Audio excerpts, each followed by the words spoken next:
بسم الله الرحمن الرحيم السلام عليكم ورحمة الله وبركاته نبض داوديال كنا سو دواada warkayagii fiidnimo oo aad hadahan oo kale ka daalacataan TV-ga caalamiga ah ee warar la sugayo waxaana habeenkan caawa idin la socodsiin doona anigoo ah Khalid Xog Ogaal iyadoo ay sanadahan dambe si xawli ah u kordhaysay dadka ajaanibta ah ee u soo nolol raadsada dalka Somaliland ayaa waxa hay'ad fadhigeedu yahay dalka Mareykanku ay sheegtay in laga soo bilaabo sanadkii 2013 ay dalka Somaliland u soo gudbeen dad Oromo ah oo lagu qiyaasay 5,000,000 qof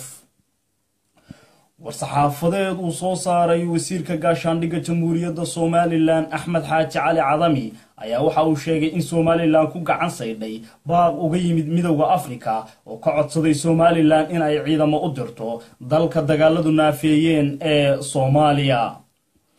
shir ay wada yeesheen wadamada adduunka ee warshadaha ku horumaray kaasi oo ay Somaliland xubin ka tahay ayaa waxa ay maanta ku soo saareen sharci cusub oo lagu xakameyn doono wasakhowga hawada magaalada Burcana waxaa maanta dib loo furay airportka weyn ee caalamiga ah kaasi oo ah ka ugu weyn uguna mashquulka badan bariga iyo bartamaha Afrika Abdirahmaan Tuur International Airport kaasi oo in muddo ah u xidhnaa hawlo casriyeyn iyo ballaadhin ah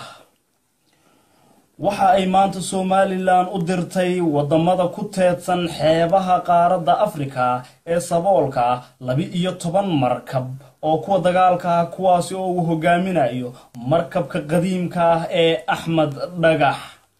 daawadayaal kuwaasi waa qodobadii warkeena ugu doorka roona inta aynaan u gudbin wararkaasi oo faahfaahsanna ku soo dhawaada qadar ii dheh ah